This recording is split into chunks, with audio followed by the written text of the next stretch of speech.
Hello and welcome to the Undercommon Taste Holiday Special. Huzzah! Where we're keeping the Saturn and Saturnalia.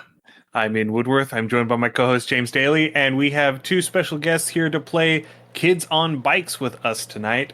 Friends of the show, Dr. Mary Crowell and Mike Daniel from 19 Hits the Dragon. Mary, Mike, welcome back to Undercommon Taste. Yay! Hello, thanks for having us back. Yes, thanks for joining Glad to be here. It's nice to see familiar faces again, especially since we haven't seen and talked to one another in a little bit. It's been a while. It's been some time. Yeah. Yes. I disappeared for a year, so don't worry about it. It's okay. You needed that year. Yeah. I remember seeing the posts. You needed that year. But you're back, and you're better for it, and we all appreciate it.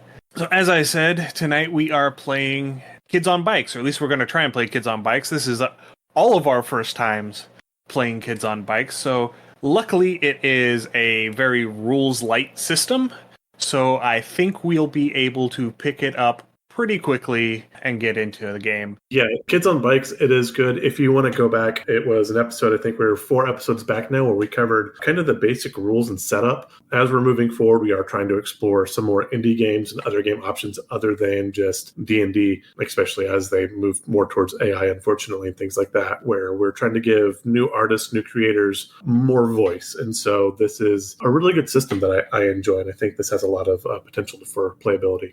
Yeah, I believe, yes, it's episode 151. So I'll link it in the show notes. But if you want to go back and listen, episode 151 is where we talked about the rules of Kids on Bikes. Huzzah.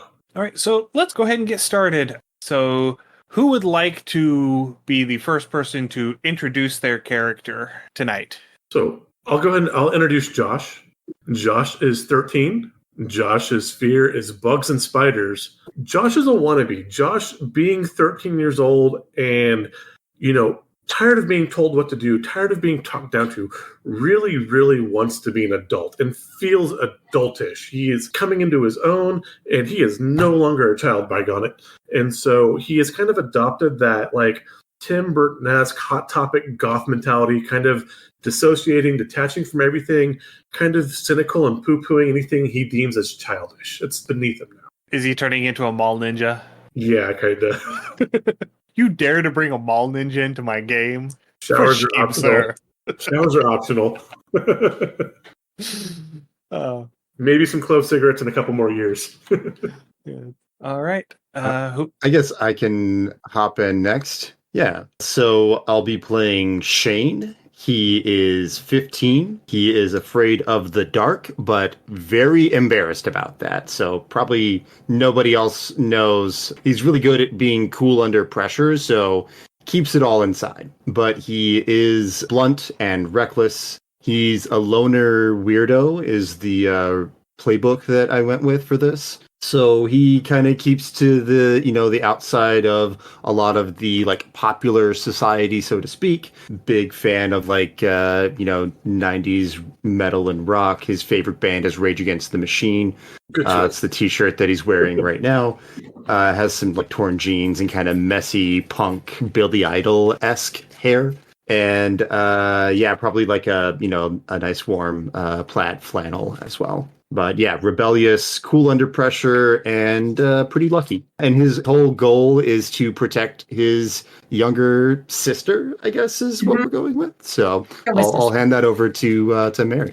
All right, I'm playing Jessie. Jessie is 8 years old, and she is a scout. That's the trope I picked. So she practically lives in her brownie uniform and actually wants camouflage and sea monkeys for Christmas. This is the sort of kid that builds nature blinds out in the yard and basically to get away from her parents that were always yelling at me and my sibling, basically me and Shane here. And she is scared of her own reflection because one time she went to her first sleepover and they did the whole Bloody Mary, Bloody Mary, Bloody Mary thing in the mirror. And she was pretty sure she saw something horrific there. So she is terrified of that. Her motivation is she wants to meet the real Santa, not that mall thing, but the real deal. And her flaws are that she is blunt, She will tell people exactly what she thinks of them, and patronizing because she knows so much about bugs and lives like with a stack of Ranger Rick magazines. All right. That's Yes, Ranger Rick. Yeah, Ollie Otter. Yeah. I grew up going through the giant stack of my sister's Ranger Rick magazines because by the time I came along, they already had like 6 years of back issues. Yeah. So yeah, that's what I grew up on. See, I didn't have that. My brother had the wildlife catalog in that green box, and you got like the cards every week in the mail. Yeah, Yeah, that and Ooh, that sounds cool. I would have liked that. yeah, it was kind of awesome. so I had those, and then I had my dad had National Geographic, so I got to go through all those. James, real quick, what are your skills? You didn't check off any skills on your My character sheet. skills. I thought I had. I am rebellious, and then probably be cool under pressure because I'm trying to give that like detached feel. Oh no, so am I. We're all cool under pressure. And are we all also blunt, though? I think all of us are blunt. And cool under pressure. Oh no. So, can you say high masking? Thank you. Yeah, James's character is conceited and insecure. Yeah, so I guess cool under pressure would work. I'm and a you treasure hunter. You get rebellious for being a teenager. Fair. Okay. So yeah, I'll go with loyal. Like, again, I want to be an adult. Those I feel I am close to, I will stay close with. So loyal and because you get 2. Okay. Let's go loyal and wealthy. Maybe my family has a bit of extra funds. Okay. You're the That'll rich work. kid that's trying to rebel from their parents. Yeah, and again, like I'm tired of being talked down to, and he's like, no, I'm an adult. I can do whatever I want. You had the ColecoVision instead of the Atari. Yes. Oh, what was the Intellivision? I have the Commodore. Oh. Commodore 64. Oh, yeah. Yeah. My beloved Commodore 64. If we are in 1996, this is the year of the Nintendo 64. So it is. It's also the year of the Game Boy Pocket. Yes, and Windows nice. 95. So I probably have just a full PC. Yeah, there you go. Yeah. There you go. Early internet. Oh, I've got the 36.6K modem. Oh, dial up. So another quick tangent before we actually get underway in the game. I didn't get internet at my house until I was a junior in high school, and we had dial-up. So dial-up in 2005, 26.4K. Okay, that was a later junior in high school than me, but yes. I came home from college one weekend and was trying to show my parents a video on YouTube, and it took 3 hours to buffer a 4-minute video. Yep. Oh, The struggle was real. Oh my god. Yikes. Anyway, one of the things that happens with Kids on Bikes is you establish relationships between the characters. So I'm going to go in the order that everybody introduced yourselves. So we're going to have Josh. So James, you roll for Josh. Okay. And this is your relationship with Shane. What am I rolling? A D20. Okay. A 12. A 12. Why do you have a bond with this character that can never be broken? I think maybe we've grown up, if not exactly next door neighbors, like in close enough neighborhoods. And so we've just kind of always hung out together, just kind of playing in the streets in the evening, until the lights came home and it was time to go home. We've been to each other's house. We're both kind of like outsiders. I'm maybe a little bit of an older kid. So yeah, if you were like a wannabe, we both kind of hang on the fringe. We're not in the popular group. So like, again, we kind of bonded because we didn't fit in with most of the social groups. Gravitated towards each other and pack bonded. Yeah. All right. That'll work. So next one, Shane. So Mike, if you would roll for your relationship with Jesse. 16. 16. Aww. What would losing this character mean to you? Ooh. Well, this would be devastating because Jesse is the only family member that I like. I maybe love the rest of them, but yeah, I mean, I am like her guardian, right? So if I lost her, I think I would be absolutely devastated and completely blame myself and feel lots of guilt and shame around that. Even if it wasn't like my fault, no matter what happened, I would still feel that because I had like failed as a protector, essentially. Okay, fair enough. And then, Mary, if you would roll for Jesse, what is your relationship with Josh? I get a 9. Ooh, A what is the 9. what? Yeah, what is the okay. kindest thing this character has ever done for you? Okay, so Josh, you're my older brother's best friend. Yeah. Okay, I was coming home from school and getting mocked because I'm that bug girl, and you basically scared all the kids off. Like you had like the black jacket and everything and looked tough, and you basically just gave them a look, and they were like, "Oh crap, he's like an older kid." And meanwhile, I'm like, they're going, that's right. He's going to beat you up. He's really strong, you know? And so, yes, the kindest thing you've ever done. And then the best part was that you didn't say anything else about it. You didn't make it a thing. And so that in fact, you also didn't tell my brother, who is clearly a little overprotective. And I was afraid I wasn't going to get to walk home from school again. And you didn't tell him. All right. That works. Okay. Yeah.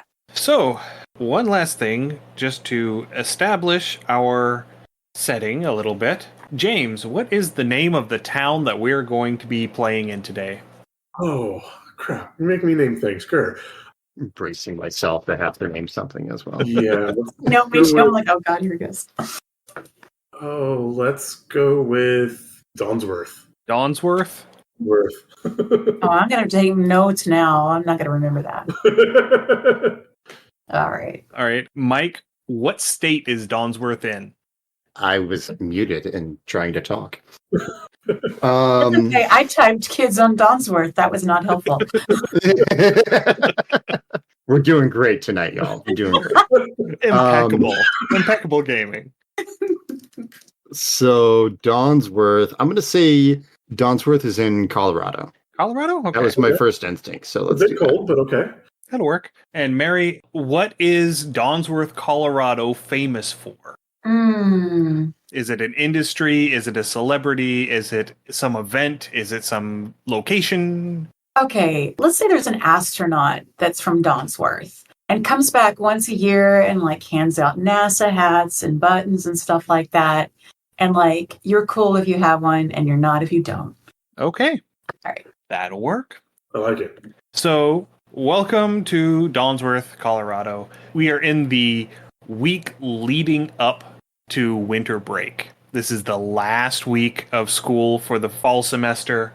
This is that period of time when all of the class parties and the TV days where they roll the TV into the classroom, into the front of the classroom and put in the various VHS tapes and we just sit around and watch movies and, you know, maybe eat cookies and chew bubble gum and just be little hellions for the teachers because they have lost all will to care at this point because all of the grades are done. And so we are now circling into the Dawnsworth public school system. It's a smaller town in Colorado, and so it has an elementary school, and it just happens to be centrally located in the county, so the middle school and high school are also here in town, and they're all in pretty close proximity to one another.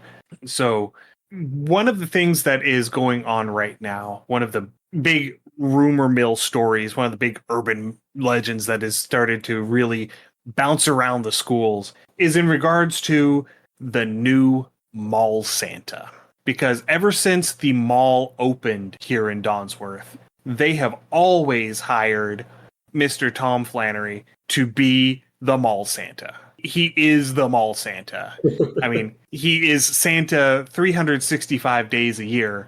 It's just that this is the time of year when they actually pay him to put on the suit to sit down in the mall. He is one of those guys with the big round belly and the big white full beard who is the one that all of the kids point at and say, look, it's Santa in July. I know he's not real. I know he's not real. No, and he makes no pretense pretending that he's real, as long as he's not in costume. But this year, for whatever reason, the mall has hired in a new Santa. And there are stories going around where some of the kids are saying that they went to visit the Santa, and whenever he asked them what they wanted, they told him, and he reached into his bag and he gave them that thing. And of course, there's a certain amount of nuh-uh going on around it because that's what happens with stories like this from kids of that age. But it is happening often enough that the story is starting to gain a little bit of traction.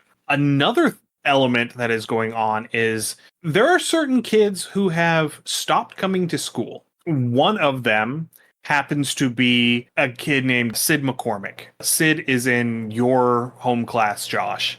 And his younger sister, Holly, is good friends with Jessie. She's a year or so older than you, but you hang out a lot on the playground and stuff. And he has just sort of up and disappeared. Not that that's necessarily a bad thing. He's kind of a jerk.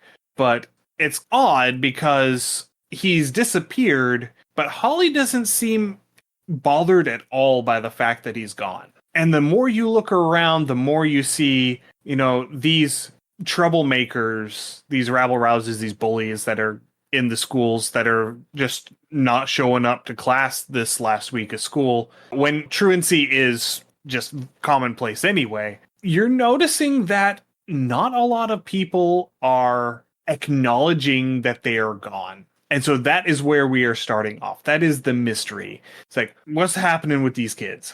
Just real quick, it looks like Shane's a couple years older than me. I figure that I would probably be in 8th grade, which would also lead to that, feeling I'm older than I am. So, Shane, would you be a freshman or a sophomore?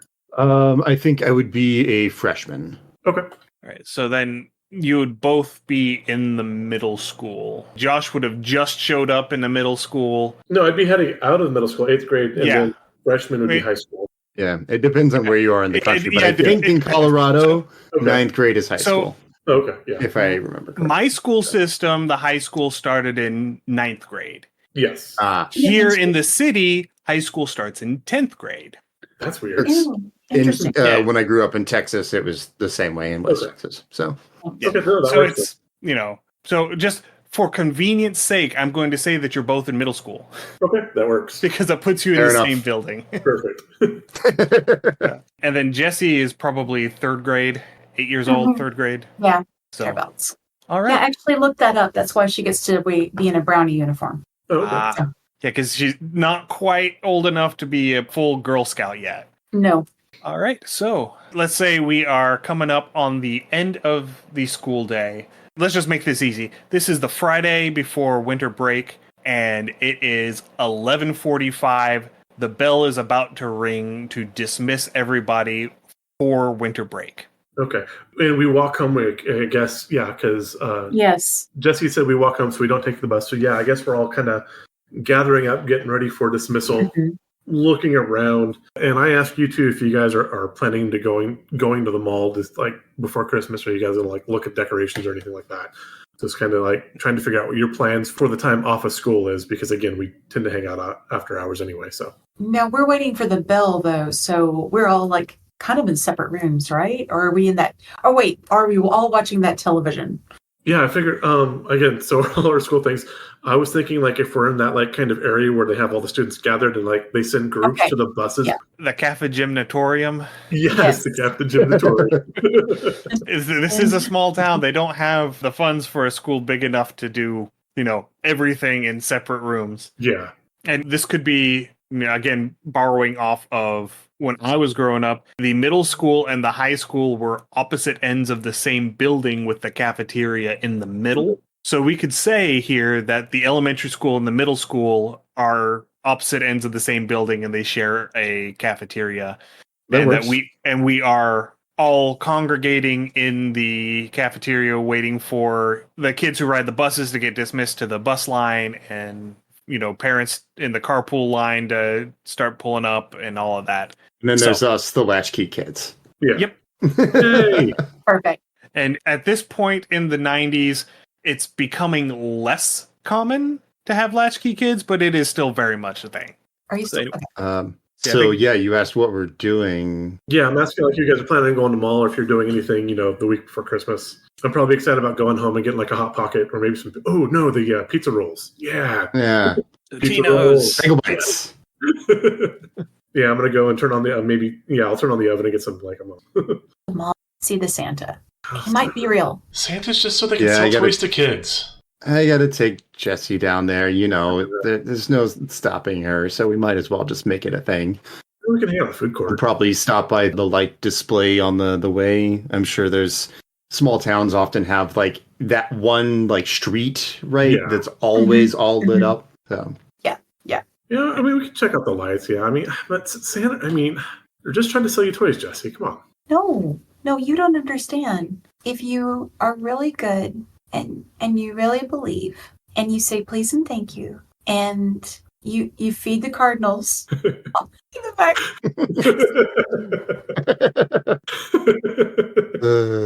Especially the red ones. Just the red one. Just red. And you don't stay up too late and your mom and dad don't yell at you that day, then yeah, you go to bed early, then the real Santa will come and he'll give you what you want. We can take her, Shane. We can check out some of the stores nearby while she's waiting in line to sit on Santa's lap. yeah, I mean, maybe we can go hang out at the Sam's or something and see what's new to listen to. Yeah, let's Okay. go listen to some of the new CDs. Sounds good. Well, I mean, great. well, we gotta, I gotta stay and watch her. Obviously, I can't just like leave her to Santa, but we can drag her to Sam's afterwards. So Yeah, I mean, it's a small mall. It's not like she's going to disappear. Sam Goodies, that's the name of the store. Yeah. Haha, I was alive in the 90s. Mr. Flannery did a good job. Did he get disappeared too, do you think? No, I think I heard someone No. saying he just went skiing with his family or something like that. Okay. And Okay. don't go repeating those rumors about disappeared. I mean, those kids that aren't showing up to school they're not going to show up because it's the last day of the last week of school, and it's nothing to do with those rumors going around. Okay. Do you think that's why nobody's worried about them? Like I I said, mean, yeah. I think they just went family. I mean, they're probably just like starting Christmas early. Everybody leaves early for Christmas. What do we do in class all day? All we do is watch TV and like people brought in cookies. Oh no, it's like a big day to miss from school. Meh. I put my letter to Santa. You still haven't you put that in the mail? Oh no. Do you think he'll not get it? I mean, It's a busy time of year, but I'm sure that it'll get to Santa, and I'll glare daggers at Josh. yeah, I'm gonna look. I bet they've got like a special group of people in the post office, and then make sure they'll get there on time. Yeah, There's a mailbox at the mall. We can mail it there. Okay. Don't they pick Yeah, up we those can up drop it off quicker? on our way. Okay, let's go do that. Let's go do that. You get the stamps.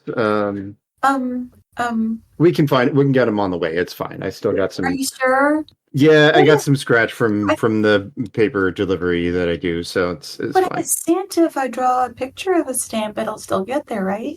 It's not quite how it works, Jesse. It doesn't make any sense to me either, but it's the way that we do things. So. The post office is going to take your money like everyone else. Is it because capitalism? Okay. All right. I love how the rich kid is the one trash talking capitalism here. It's Well, yeah. Actually, I said it. No, I was going to say I actually said a thing. It would make sense because I have that casual disregard for because I always have money, so it's like it's just money, and people are trying to take money. Money doesn't mean anything to you, so Exactly. it's fine. that's because it's old money. Exactly. Old money just hits different. All right. So as you guys are waiting those last couple minutes for the bell to ring and for everyone to be dismissed, Holly McCormick comes over and sits down with you guys and says, "Oh, hey, so what you all doing today? Oh, we're going to the mall. We're going to see the new Santa. I heard he's really good. I heard he's a really good Santa. Well, is he the Santa? I don't know. I think he is. I think he might be. What about Flanagan though? I mean, why don't they hire him this year? They always hire Flanagan. Well, I don't know. Maybe they just found someone better for the job. I mean, if you had the real Santa available to hire for your mall, would you hire Mr. Flanagan instead? Mr. Flanagan's always been Santa. It's like a Santa's tradition, always isn't that been like Santa. the whole? Santa's always been Santa. Mr. Flanagan's just Santa like 3 weeks a year. Yeah, it's Mr. Flanagan. It's always Mr. Flanagan.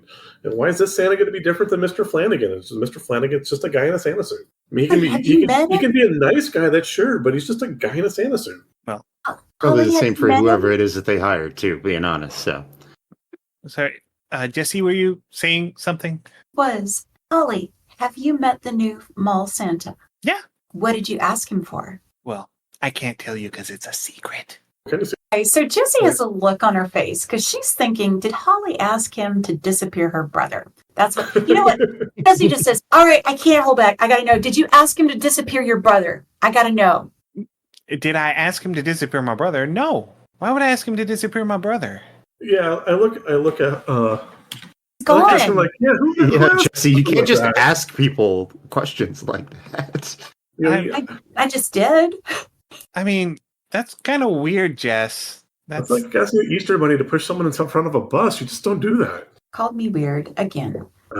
Sorry, but That was- I mean, It's okay, Jesse. Santa doesn't make people disappear. I mean, he gives kids things, but He's not going to hurt anybody, right? Yeah.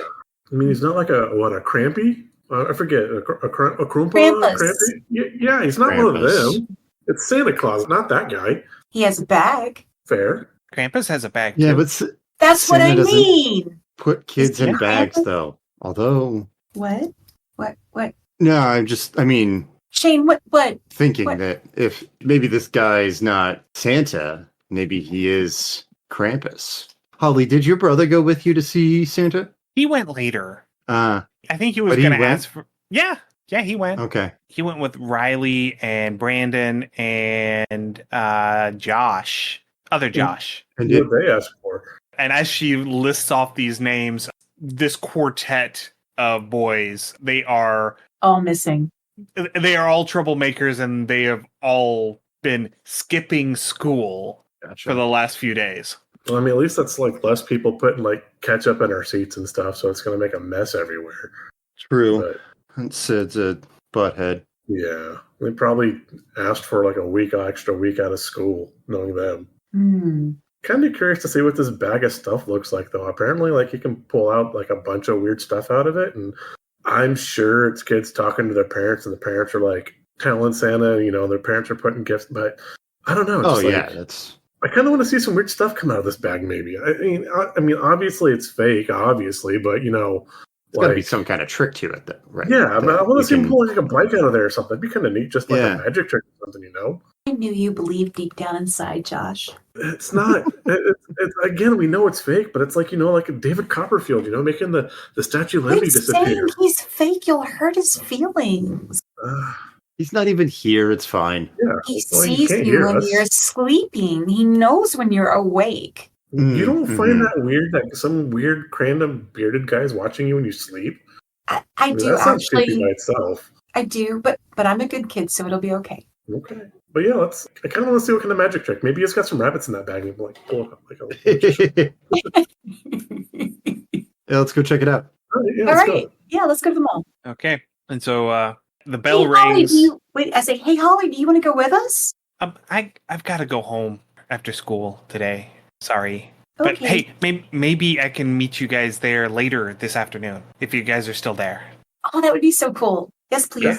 All right. And so whenever the bell rings and you all get up and start heading out, Holly grabs you, Jesse, and holds you back for just a second. Let's the boys get a little bit ahead, and then leans in real close and said, "I didn't want to tell my secret in front of the boys." Says, "I asked Santa to make sure that Sid was actually on the naughty list because he's been really mean lately, like meaner than normal. He's pretty mean. Gosh, he must have been terrible. And you don't have to live with him. No, I wish I could put my parents on the naughty list. Who knows? Maybe you can. I do want sea monkeys, though. Sea monkeys are really cool. They are. They're so cool. I don't have a place to put sea monkeys, or otherwise I would have asked for sea monkeys too. Oh, I better ask for a place to put sea monkeys, too. Good idea. Thank you, Holly. All right. So the three of you are off to the mall. The mall is about half, 3/4 of a mile away from the school. So it takes you about 10 to 12 minutes to walk there.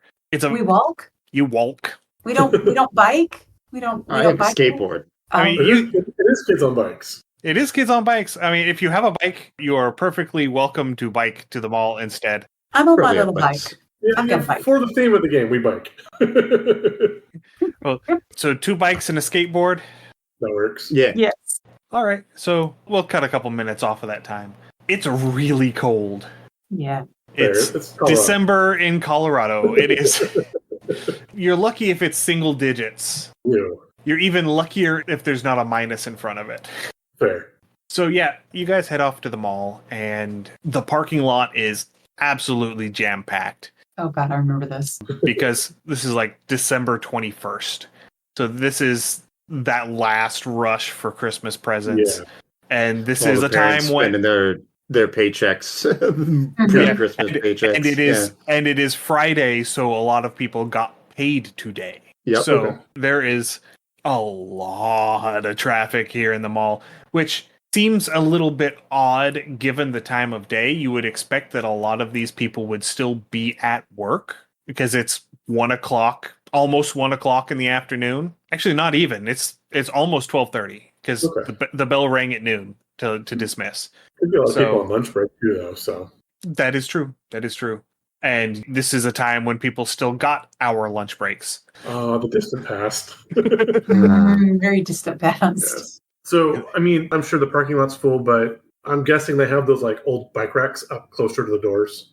Absolutely. I've got that like really good U-lock, and I'm getting my bike locked in, and I'm going to make sure Jessie has gotten her, whatever kind of lock Yeah. she has, but making sure that her bike's secured so it doesn't disappear. Okay.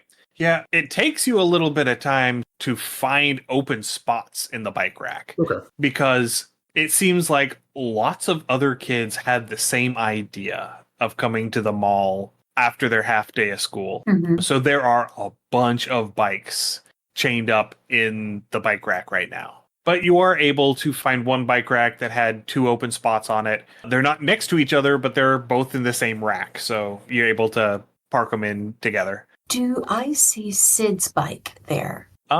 I think this would be a good time for, let's call this a brains roll. Okay.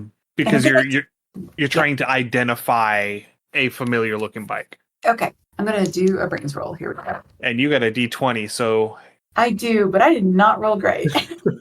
I rolled, let's see, I don't want to get any pluses. So I just, I have a 6. I'm going to put a 6. that way. I think a 6 is probably going to be sufficient for this. It's not going to be a very difficult check. Okay. So yeah, so the character succeeds, but not impressively. So any benefits the character gains above and beyond the success should be quite limited if present at all. Mhm. So you're looking around, and like I said, there are several bike racks out in front of this mall, and they are packed full of bikes. But as you're going through looking for a spot to lock up your bikes, Uh-huh. you do find a familiar looking bike. You do find one that looks a lot like Sid's bike. And as you're looking at it, it has been here for a little bit of time. It was not put here today because it snowed overnight and there is still a crust of snow on the seat of this bike. Mhm. And you know that wouldn't be there if he had ridden the bike here today. Ooh. I pointed out, Shane, Josh, look, this is Sid's bike. I kind of look at it, and I look at Shane, and I'm like, I wonder if it got picked up by mall security. Talk about Menotti list. Yeah, that could have happened. Sid is one to, all those kids he runs with are one to have sticky fingers. So, Yeah. 5-figure discount for Christmas. mm, Oh, look, Mom, I stole you something special for Christmas. Yeah, I bet that's what happened. I bet they got him like in some holding cell, and like no one's wanting to say anything, and so they're just keeping it quiet. And then like they sent him home. Might even be juvie, depending on what he tried to take. Do they have cells at Well, the I mean- mall? Not like a full jail cell, but they've got like a room they'll lock you up in, so they can ask you a bunch of questions. And if you're real bad, then yeah, I mean the cops are going to come, so they gotta hold you until the cops get there, right? Do they work for Krampus? No, it's just like the sheriff and the city police. It's fine. I mean, they just come but I mean, the judge might put him on the naughty list, though. Who knows? Maybe he goes to juvie for like a week or two. Oh, maybe they'll put him in like one of those work camps and he has to like shovel snow in the cold for a week. juvie keep him out of school, that's for sure. Yeah, absolutely. I just want to see him out there like shoveling. Maybe we can throw like some snowballs if we drive by. You got to find out where they're working first. Yeah. Mm, Oh, that's I'm nice. definitely putting that list. Okay, yeah. Find out where they're at. Throw some snowballs. Laugh at them. Yeah, maybe take some good pictures and pass them around school. On the one hand, I think it's mean. On the other hand, Holly said he's been awful to her lately. Yeah, see, he deserves it. So maybe a rock in the wait. No, that's naughty. Oh, I shouldn't think that. oh, I shouldn't think Vicious, thoughts like Jesse. that. that's a little much. Good idea, but maybe No, don't do it. I shouldn't have thought it. I was bad. maybe a little much. Though. Like I said, we It's can not coming. just laugh at him a bunch. It'll be fun. Okay, I have to do something extra nice at some point. You got your letter you wanted to send off? Or, I mean, the I post do. office is on this end of the mall. Yeah, we'll get you some Okay. stamps. Okay. All right. So heading into the mall. Yeah, we're gonna go ahead and head Yeah. to the mall. All right. So you head into the mall. The entrance that is closer to the school is not the front entrance to the mall. It's one of the side entrances that actually comes into one of the anchor stores. Hello, Pupper. Sure note, there's a puppy on screen. You can't see it. Yep. I love how it goes invisible sometimes. Yeah. The filter. He's the couldn't main dis- reason I have the filter up. So Yeah. The, otherwise, you'd see him running around all over here. the filter is trying to decide whether or not to show the dog. But anyway, as I was saying, you've come in. This entrance is through one of the anchor stores. It's coming in through JCPenney. So you enter into the store, and it is the clothing department. So all of the winter clothes are up on all of the racks. But there's not a lot of shopping going on in this particular part of the store. All of the foot traffic that you see seems to be people passing through the store, either entering or exiting through these doors. Do we know whereabouts the mall Santa is located? He is like- out towards the front entrance, towards the main entrance of the mall. It's sort of T-shape layout, and so you're coming in on the leg hallway, and he is up basically right where the top and the leg come together, right there. One side of that top is substantially shorter than the other one, so it's sort of an off-center T, and that short section is that entranceway from the main entrance. And so they've got a great big Christmas tree up there, and they've set up, Santa's little seat and the line and everything there in front of the Christmas tree. I'll kind of as we walk past, I'll probably look at some of the coats. Again, being from a richer family, I probably get a new coat or two each winter. And this is probably towards the end. Probably haven't gotten a new coat for this season yet. So I'm guessing that maybe I'll be getting one. So I'm trying to see what kind of coat I think my parents have gotten me for Christmas. Okay. So I get not going through heavily, but just kind of going through, maybe just touching a couple, kind of getting a feel, just kind of looking to see if anything particularly catches my eye, but not going crazy looking for stuff. Well, go ahead and tell me what the one that is here that you would most likely wear, not that you would wear any of these coats. Okay. Because none of these really say Tim Burton goth. Right. This isn't Hot Topic. Yes. So So there are some, they kind of look not quite Carhartt, but Dusterish, the longer coat kind of have that trench. Okay. But again, given that this is mid-late 90s, maybe they have the actual hand warmer inside the pocket. They're battery operated, so they kind of have actually the warmth to it, trying to figure that out. Yeah. And then the one that you see that in your mind that you can expect to find wrapped up in Christmas paper under the tree on Christmas morning is the one that has the beige canvas body with the denim sleeves. Okay. Yeah. You remember what coat I'm talking about. Yeah. Yeah. You see one of those and you're like, that is the kind of coat that all of the kids want to be seen in right now. Right. And that's probably the one that your parents are going to get for you. Yeah, and whether or not you would even want to be seen in it, probably not. But again, my parents know that that's what the trendy kids get, so they're trying to keep me trendy. But yeah. Okay. Yeah, no, So- I'm right there with you. So that's what you see. I'm like, I bet they're going to get me this one.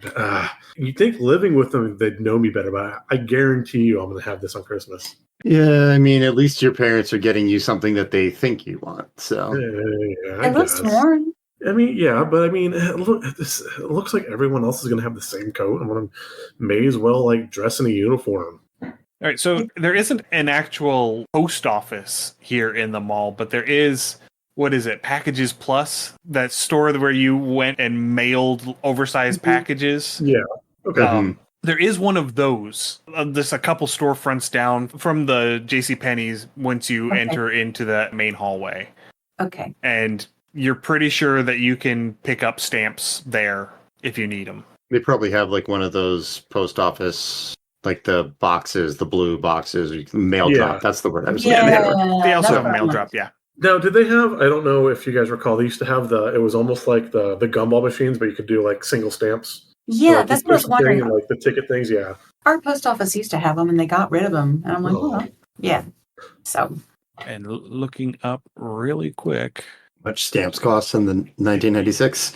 Yes, exactly. Was it 32 cents? 32 cents. Yeah. Oh.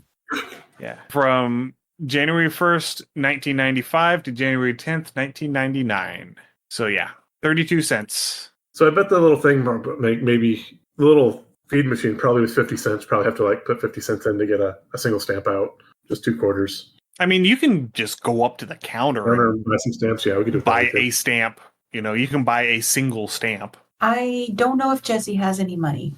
I do. Yeah, if Shane doesn't, then Josh probably would. Shane has a little bit. I think Shane probably has like a part-time job, like delivering papers or something like that you would get at 15, like one of those first jobs. Gotcha. Okay. So he doesn't make much, but he's got enough that he can buy you stamps for sure. And again, it is 32 cents. Yeah. Okay. I mean- Thank you, Shane. That is substantially more in 1996 than it is in 2024, but it's still But- just 32 cents. Right. I'm going to draw you a great picture. Thank you. Yeah, of course. I got my I'll go up crayons. to whatever You brought crowns with you? 16-year-old they have working at the kiosk. Yes, I do. It's in my backpack. So yeah, you head up to the counter to buy your single stamp. And the person standing behind the counter is someone that you know. I wouldn't say that you were friends with them, but you know who they are. They would have graduated high school last year, so they are actually working. They're like in the middle of their shift right now. And as you can imagine, it being lead up to Christmas, they're pretty busy. Mm-hmm. But you just happen to catch them at a time where there's not a line, but there is a whole bunch of activity going on behind them, where everybody's packaging up parcels to get them sorted and shipped. Gotcha. Yeah, So- So So who is this person that you found? we'll say her name is Mindy. Mindy? Okay. Mindy, yeah. She probably was like one of the popular girls, but has now graduated high school and realizing that didn't do much for her outside of high school. So the female equivalent of I played football in high school. Yeah, Yes. she was like cheerleader, right? Yeah. So Okay. high school cheerleader. There you go. So like you said, like not someone that I know personally, but I know who she is because Exactly. of Yeah. small town and high school cheerleader. So yeah. And so, yeah, and she's got this entirely oversized wad of chewing gum that she is constantly just working on. And so you walk up to the Yeah. counter and she just, yeah, can I help you? Just need a stamp. If we can get a Christmassy one with like some candy canes on it or something, that'd be great too. Yeah. And she digs around under the counter for a minute and she pulls out this roll of stamps. And it's the one that's got the wreath with the 3 candles. Oh yeah. Yeah. Yeah. And so she pulls those out and she tears one off of the end and puts the roll back. It's like, that's 32 cents. Yeah, I'll pull out a couple quarters out of my pocket and toss them. And she rolls her eyes at the fact that she has to make change for a 32-cent stamp. And she's I don't carry just 32 cents around with me. I'm sorry. she just that epitome Yeah. of a mall worker that does not want Yeah. to be there on Christmas week. And so she gives you your change and your stamp, and I'll hand it. Yeah, sorry. you're free to go.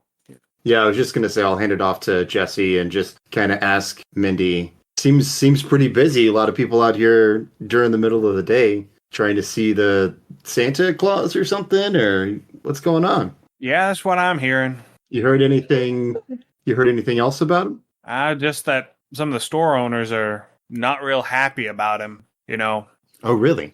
Yeah. Well, whenever you gotta get in a fist fight at Toys R Us to get a Tickle Me Elmo, or you can wait in line and ask for one and walk out with it for free, where do you think they're gonna go? Oh, so he's like really just giving out toys then? That's what I'm hearing. Huh. I've seen enough kids walking by with stuff. I mean, stuff not in a bag, so to me, that says doesn't come from a store. At this point, Jesse, who's licked her stamp and got it all ready to go, goes, "Have you talked to him?" Nah. Okay.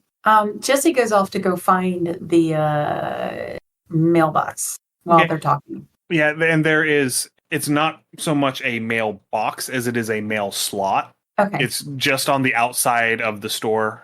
And so you pull down the handle and opens up the chute and you just drop it in and You get the Peanuts music playing in the background. Do, do, do, do, do, do. Oh, wait.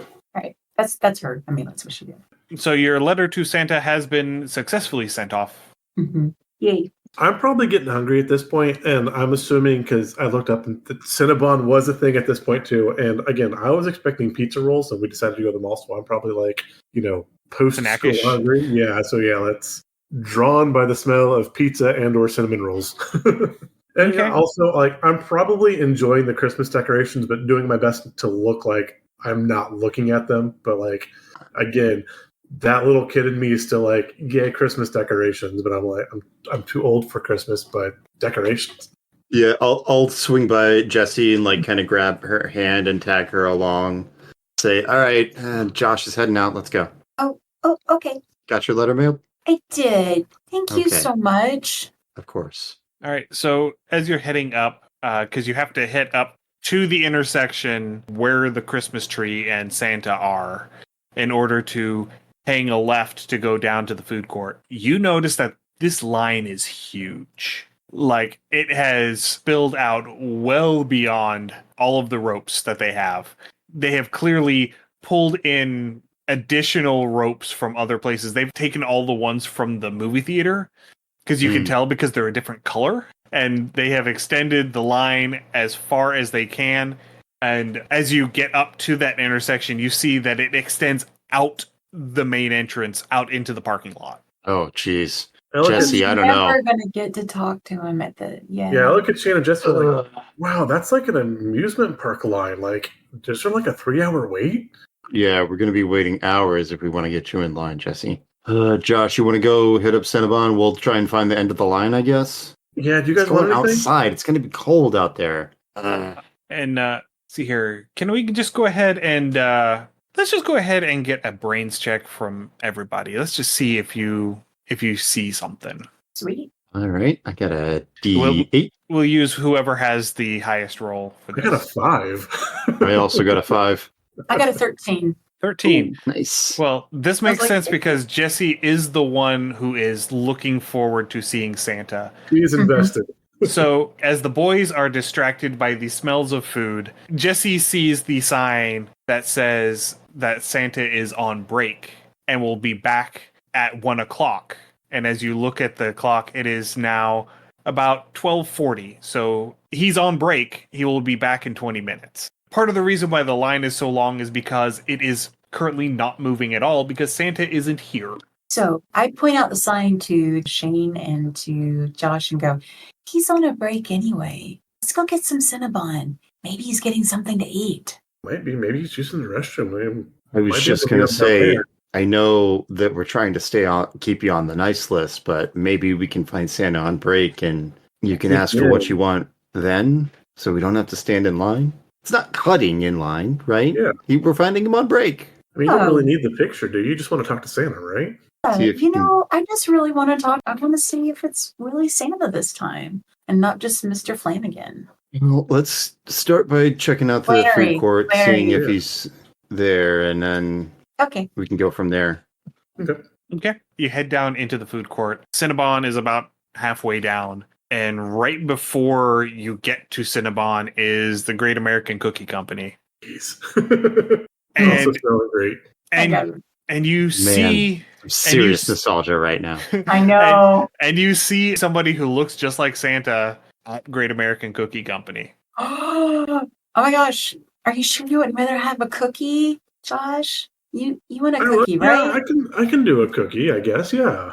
Okay. And I'm thinking, I'm like, did you guys watch that Nightmare Before Christmas movie came out like last year? You know, Yeah, I've seen it. maybe Yeah. Santa likes cookies. Maybe we can set like a little box up, and then we can catch Santa Claus, and then we can get him a question. I mean, he's going to come We're for trying cookies, to right? keep Jesse on the nice list. Well, I mean, if Josh. we do And it, you'll find a note to read. she can be the nice one, and we can just find it to her, and then we're Yeah, going for before, so it's got bad not cop, huh? bad, right? We're just trying to help. The dumb one. I'm not dumb. Go on, make me. Sorry. I'm gonna okay. One of my favorite films. Anyway, back in character. Here we go. All right. So Jesse, you managed to convince your brother and his buddy to go into the Great American Cookie Company. And as you get in there, as you get closer to Santa, you realize that this is actually Mr. Flannery.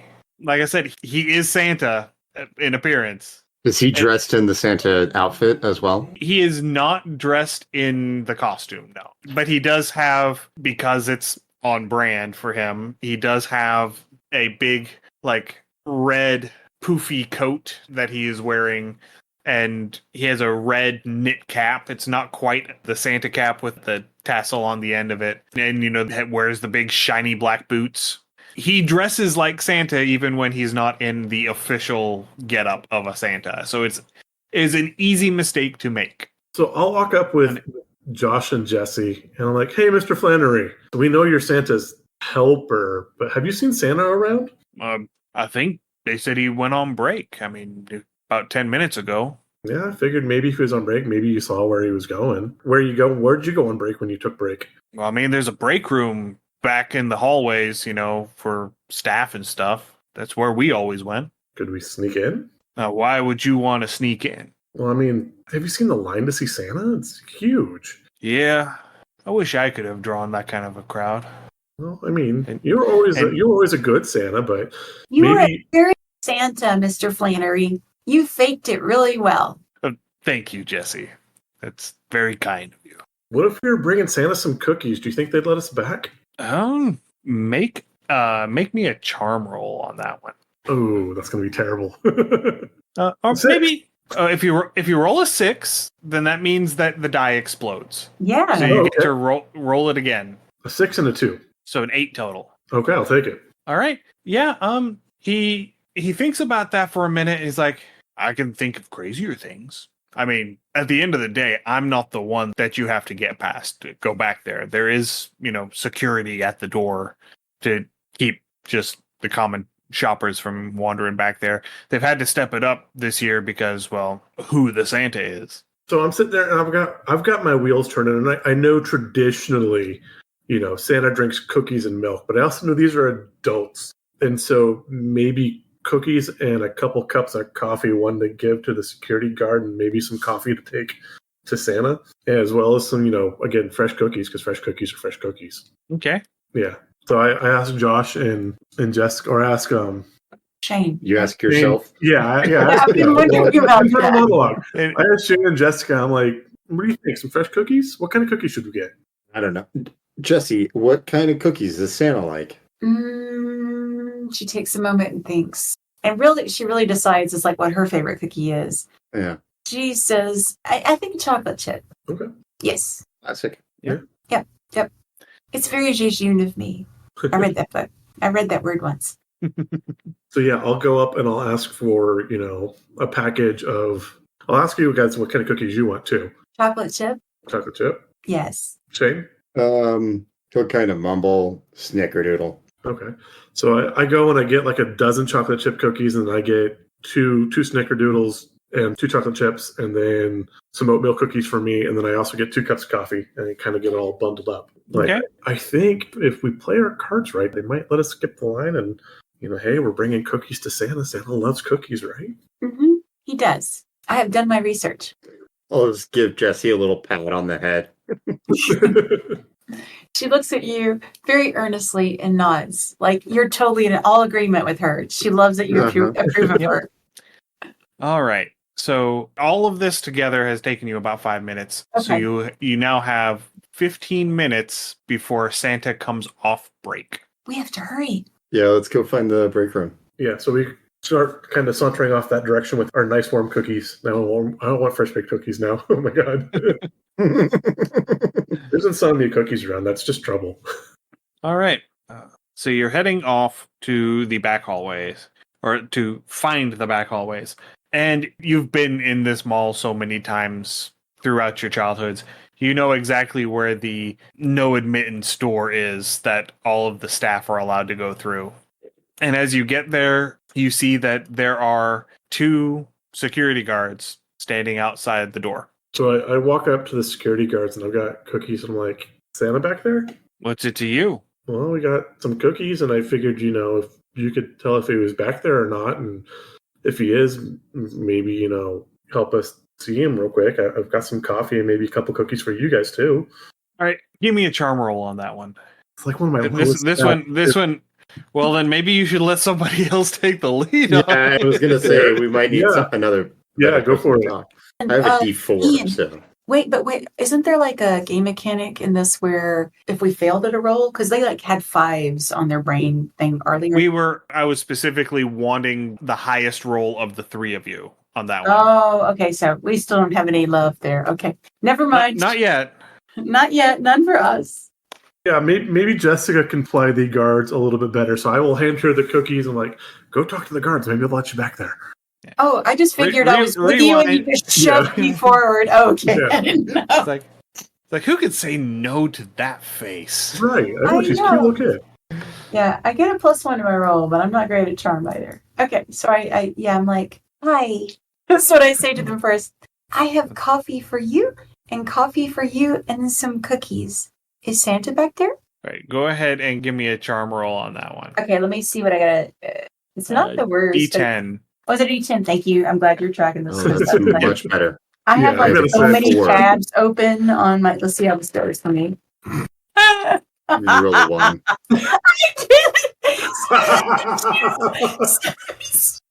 sneezed into the coffee. Oh yeah.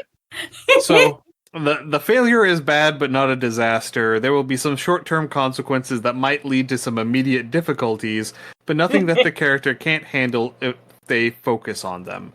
The character has tried to do or has been forced to do something beyond their capabilities, and not surprisingly, they've failed. That was amazing. So yes, I think what it is that Josh just sort of shoved all of these 2 cups of coffee and this giant bag of baked goods off on this 8-year-old girl, and it's a lot. It is a dozen cookies and 2 cups of coffee is a lot for someone that size. And so as you are handing off the coffees, one of them, the lid pops off of it. Of course. And so coffee, a couple degrees shy of lava, comes sluicing out. And it burns your fingers a little bit. But it also burns the hand of the security guard that you're handing it to. And the other security guard is disinclined to let you in because the other one has to go to the first aid station. He runs off to the bathroom to put his hand under cold water. Oh, no. Would I chance know the remaining security guard? Again, my family's, one of the richer families in town. Would there be like a way that maybe they know like some connection, or maybe friends of family are able to schmooze with them? As you're looking, this security guard does not look familiar. You've not seen them here, and the company that he works for is not familiar. You've not seen this company in town before. I kind of want to ask him about the security company, see where they're from. Well, are you going to ask him? Yeah, I'm thinking, I want to know how I phrase it. I'm like, you guys aren't the normal security guys around here, are you? I don't recognize, I know most of the company names around this town. I haven't seen yours before. Where are you guys from? Out of town. We work with the big guy. Oh, okay. Well, you out of Houston or Seattle or New York or what? Make me a charm roll on this, because you're trying to milk information out of this guy and he doesn't want to give it to you. So much charm. Hey, I got another 6. All right, explodes. And another 6. Okay. And a 2. Oh, so 14. 14. So character succeeds, but not impressively. So he, what answer does he give? The answer he gives you is Cascadia. Okay. Like, oh, you guys are coming a long way from home, but I mean, why'd you guys replace the regular guys? I mean, it's not. Boss came here, we came with him. Okay. That's how the gig works, man. Huh. And I kind of like, I'm standing by the security guard, not saying a lot, kind of looking around, maybe like trying to glance around or kind of getting the feel like, kind of like when you're hanging out backstage and you know you can't get backstage, but maybe catch the band as they walk out. Right, yeah. Yeah, that's what I was thinking as well. If we can wait till he's coming off of break and going back, we can try and run into him there. And just for the record, the insignia that you see on the lapels of this particular security guard, it says Oberon Security Services. That is the company that he works for. Oberon? Okay. How far would we be from like the restrooms? The restrooms are... So this is sort of an access hallway. Okay. And the restrooms are actually just a little bit past this door, a little bit further down. Men's room is on one side, women's room is on the other. I'm going to whisper to Shane, I'm like, hey, stay here. I'm going to check the restroom. I'm going to act like I'm going to go to the restroom and see if maybe Santa's, in the restroom just post-break or getting ready, because, I mean, long day, a lot of stuff going on. Got to use the restroom eventually, so. Okay, yeah. So you head down to the restroom. You round the corner and you head in, and the restroom, it seems empty when you walk in, and then you hear a toilet flush. It's one of those scenarios. Okay, kind of creepy, but I'm gonna look and see if I see like boots. Like, do they look like Santa boots or do they look like tennis shoes? I'm like, you do see boots. They do not look like Santa boots. They look like the boots that the elves that are Santa's assistants over by the Christmas tree. This looks like one of the Christmas elves. Okay, I'm going to hang back. I'm going to go and then maybe like take a really long time washing my hands. Maybe like act like I'm getting something off my shirt, just kind of seeing if I can see the elf, and maybe the elf will help us get back to see Santa. Okay. So you go to wash your hands and you hear the rustling of fabric and the jingling of bells, because of course they are adorned with jingle bells. Of course. And eventually this individual walks out of the stall and up to the sink next to you and starts washing their hands. Again, this is somebody that you don't recognize. And this is a fairly small town. It's hard to find people that you don't know in town. I'll ask him, hey, are you working with the new Santa? Yeah? I have a question. I know he's on break, and the line outside for Santa is like, it's insanely long. It's like amusement park ride long. And my friend's sister's here, and she I mean, I know Santa's not real. I get it. I get it. But, And when you say that, he gives you this side eye. Okay, I'm like, but I mean, he is still facing forward, washing his hands. His eyes rotate to look at you when you say that, and then he goes back to washing his hands. I'm a little put off with that, but I'm like, but my friend's sister, and she's really excited. She still believes in Santa. And she just mailed her letter. Like, we brought her here from school, and she's really excited. And, we can't be at the mall all afternoon because we got to get home. We just got out of school. Is there a way we could, like, see him real quick before he gets out to, the big crowd? And she just wants to ask a couple questions, say, hey, maybe I want one or two things for Christmas. And then we can be like, won't be more than a minute, I promise. And so he finishes washing his hands. He doesn't respond. He just finishes washing his hands, and he turns off the water and goes and grabs some paper towels and dries his hands. And he turns back to you and says, nice list. She's a great kid. She wouldn't hurt a fly. I mean, literally, she's the sweetest kid I know. And he nods, and he's thinking. He says, see what I can do. Jesse, if it helps. And he doesn't even acknowledge that you said anything more to him. He just turns and walks out of the bathroom. Okay. I'll kind of follow him, and like as I follow him out, I'll try to like signal and wave to Shane and Jesse. And you walk out to the hallway, and you see him walk up to the staff access door, and the security guard acknowledges him and opens the door and lets him through. Another thing that you're noticing now is that the security guard is wearing a glove. A glove. Not two gloves. A glove. Just one. Just one. It is on his left hand, and he used that hand to open the door. Interesting. So he's not Michael Jackson. I did think of that. Yes. Oh, A question. okay. Jesse wants to know, what is the door handle made of? It's metal. Is it iron? Steel. Probably. Okay. It probably is, yes. That is the common material for door handles. Not Okay. brass, right? Good question, though. Well done. Yeah, I mean, as Josh, I wouldn't know what to do with that information, but I kind of wish Yeah, that Shane Jesse has might- no clue what that means, but Yeah. Mike is very Well, if- intrigued. if Jesse even said anything out Right. loud. Yeah, but I mean, that probably would be something Jesse would. Honestly, Jesse is a little mini me. I'm gonna admit it. Like she totally is. I'm sorry. She is me. I'm gonna whisper him like the guy said he's gonna talk to Santa. I said you're probably on the nice list. I mean, I can't imagine why you wouldn't be on the nice list. So hang Really, tight. Josh? Maybe Santa will come out. I can't promise anything, but maybe. Get the cookies. I mean, ready. he's got to come out eventually, right? Yeah, So yeah. I think so. he's not just going to teleport back over to the chair. Well, But you he's can do the whole magic. finger nose thing, you know. Maybe.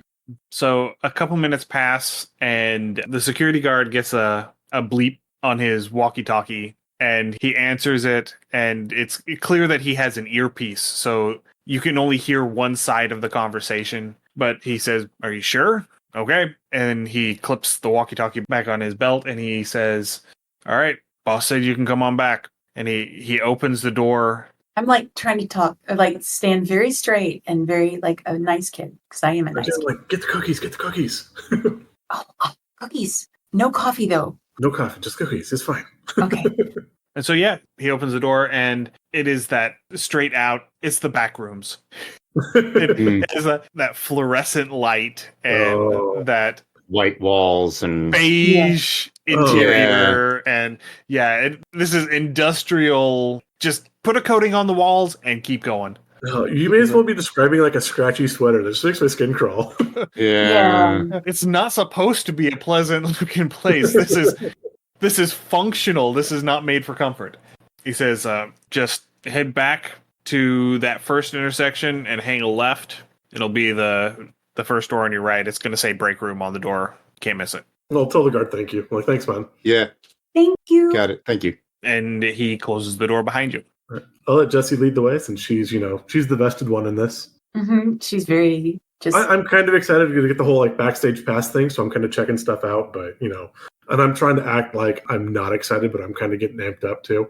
Okay. So you're heading down this hallway, and it's a fairly decently long hallway because it's running along the back of all of the stores. Mhm. And there are the fire exit doors from the back side of the store opens into this hallway. And so you're heading on down, and you get about 2/3 of the way down this hallway. You can see where the intersection is. And a kid comes running out of that hallway. Kind of stop and What? Yeah, Yeah. sorry. no, go. That's it. I'm like, I was just going to say, what kind of kid? Like, what is he? How old? Does he look happy or sad or scared or? You catch enough of a glimpse of him to see that this is Sid. oh, This is Sid, and he has sort of a haggard, almost panicked look on his face. He makes eye contact with you, and he gets ready to speak. And this clawed hand covered in black fur reaches around the corner, grabs him, and pulls him back into the hallway. nope. I immediately grab nope. Jessie and step in front of her, like kind of push her behind me. Be like, what the hell was that? And you hear a scream, Gosh, clearly did you a see that? scream that is shortly thereafter muffled. Everybody saw that, right? no. Let's go, Jesse. I don't think that's Santa back there. Oh, Holly doesn't know what she did. What do you mean? Well, yeah. I mean something, but Holly told me a thing I'm not supposed to tell. Jessie, is it putting someone else in danger? I think we're past that point, Shane. I mean, it is Sid Shane. I think you could. Scary, but I think you it's could. Sid. He said she wanted to make sure that all she asked Santa for was that to make sure that Sid was on the naughty list. Well, it seems like she got her wish. Wonder if Sid got to make a wish. I don't think it was getting grabbed by Chewie's hand. I haven't gotten to watch it yet. Do you think they'll let us leave? I mean, Be very quiet. Jesse's got to be on back the up nice slowly. list, right? Yeah, let's back up And- slowly. I mean, if we have to, we can leave the cookies behind and Oh kinda- gosh, Yeah, there's that's a a great security idea. guard. There's a security. Oh yeah, okay. There's a security guard though. Are all of the fire exits closed? I mean, We'll probably set off an alarm if we open any of Yeah. them, but yeah. I Okay, mean, so Jessie is trying to kind of walk back. Like she's like, let's find a fire exit. yeah. I mean, are there fire exits on this thing that we could go, or is there? So the fire exits for the individual storefronts open into this hallway. Okay. So Mhm. there are no handles on the hallway side because it's just for exiting the store. Okay. And then the fire exits from the building. There's one on the far end of this hallway that you're going down. You have to go past that intersection to get there. And the other one is to go back through the door that you came in through and then down to the end of the hallway past the bathrooms. yeah, if these security guards are working with the big guy, I don't know that I want to deal with them again. Yeah. Yeah. But I also don't want to go past Do the. we tell them all security about Sid, though? I mean, it's Sid, Those but guys weren't mall security. Yeah, I know. So the mall security's got to be here, and maybe they know what's going on. I don't know. I mean, do we need to tell? I mean, it's Sid, so I mean, but that was kind of freaky. Even Maybe they Super already freaky. got Yeah, in. I want to get us and Jesse out of here as soon as possible. But let's go then. We can make an anonymous tip from home. We can just use the phone, right? yeah, I guess we'll try and like sneak past this door and get to the fire exit. Yeah. I mean, we could maybe shove it open real fast and then just run out. I have a question. And the question is, you said none of them have handles. My question is, did one of the stores maybe prop it open or anything? Okay. Let's make a brains check. All right. Let's see if No ones this time. It's not a 1, but it ain't great. It's a 3. It's A a three? 3. Yeah. a 3. Yeah. Yeah, you're looking through here. So go ahead. I forgot to give you your adversity token on the first time you had a 1. Okay. Yes. So this will be your second adversity token. I have 2 You have 2. adversity tokens. And so yeah, for once, everyone has followed the rules. And nobody has propped open the door. One time. The one time whenever it would have been really helpful. Probably because they're scared of Santa. Yeah, I'm talking to Um, Jane and Jesse. I'm like, if we just hit that door really fast, maybe we can knock the guard over and just run out the door. But I mean, we're kids in the it's worth a fall and shot. we're running through. Like, what are they going to do? I mean, if we get to where people can see us, it's not like they can drag us off in front of everybody, right? Everybody is focused on Santa. They're not looking. I don't know if anybody's going to see. Yeah, but it's worth a shot. We can try pushing our way past. All right. Yeah. So I'm gonna get a running start for the door. I'm gonna try to kind of hit the door and shove it open I'm assuming, is there a handle or is there like a push bar to open the door on this side, or how's the door on this side look? The door is a pull door from this side. Oh, So so Josh we is Josh is just gonna go pancake on it. There's this resounding thump as he bounces off. okay, yeah, fine. I roll full steam in the door and I kind of like stagger back and hit my butt. Oof. When I stand back up and I just Nice try, Josh. And you hear as you're picking yourself up off the floor, you hear a voice from behind you going, "Well, that's because it's a pull door." I'd turn around to see who was talking. Yeah, I do too. I look back kind of over my shoulder. And the best you can describe is you're looking at Santa Claus. Does his hands look hairy? Huh? The hands look hairy? No. Oh. He has very normal human-looking hands, and he is in the process of pulling on those white, like cotton curator gloves Mittens, yeah. that Santas wear, to mitigate the number of germs that they contract from the children that are covered in snot and spit and something sticky. There. Spilled coffee. Spilled Yeah. coffee.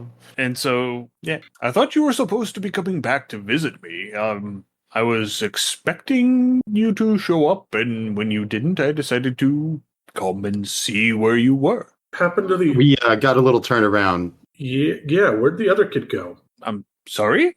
What other kid? There was a kid named Sid. We saw him and then something grabbed him. Something grabbed him. Something. What sort of something? Big hands, scary, claws, spooky thing. He must have gotten out. Huh. Well, at least he's back in now. What? No. Not Nothing to worry about. For who? Well, none of you are on the naughty list, so you don't have to worry about him. I mean, look, Sid's a butthead, but like, if he's in danger, that's not okay. Oh, he's not in danger now. He's contained. Sid's contained? Look, actions have consequences. He performed some not very nice actions, and so he is getting some not very nice consequences. He will be fine eventually, but for now it's going to be a little unpleasant for him. Is he in a bag? Well, he was probably in a bag at least for part of the trip back to Holding, but yes. Back to where? Holding. We can't just keep them all in a bag. That's quite inhumane. Holding. All? Yes. How many is all? Oh, I've lost count at this point. Right. My job is not to keep track of the naughty list. My job is to keep track of the nice list. The naughty list is something that I subcontract. Okay. So who does keep track of the naughty list? Santa? Krampus, of course. Of course. Well, yes, that is his job. Did he take vacation? I couldn't very well rob him of his Is job. he on vacation with Chupacabra? No, Chupacabra isn't real.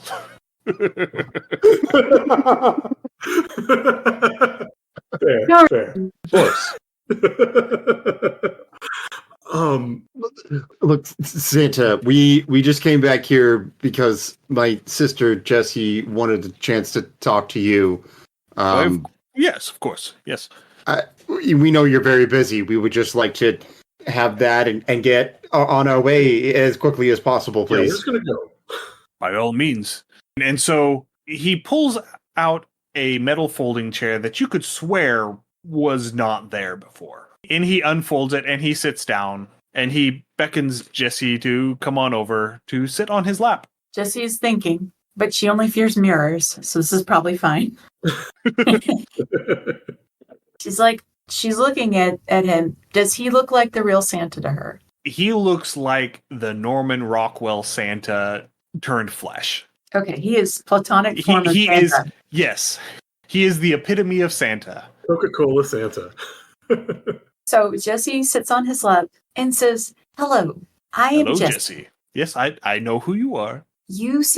I believe I have actually already gotten my wish. You are the real Santa. I knew if I was really good and very sincere and didn't put rocks and snowballs, that I would eventually meet the real Santa.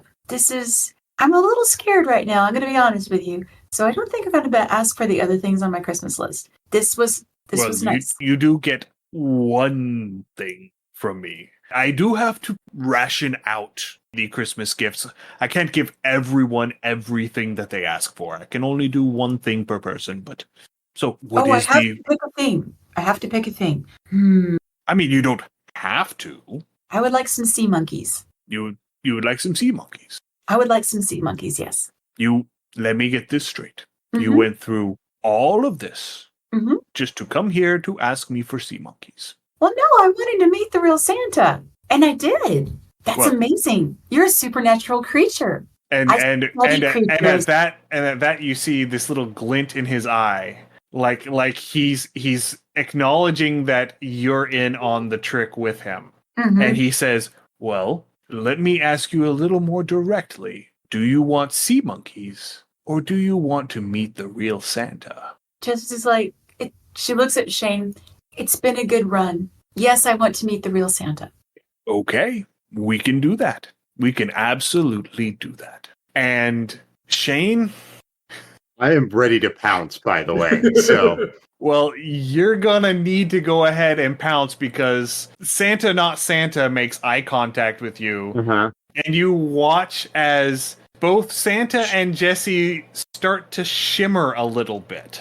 yeah, I want to jump at them and try and grab Santa. Okay, go ahead and make me a fight check Okay, to see I can do if you can grab him. I can try. You are fairly close to him, so you're going to be looking at about a 6. I got a 4. Oh, Do you have an adversity die? I'll give you mine. Yeah. Yeah. I I have don't know two. how it works. So Yeah.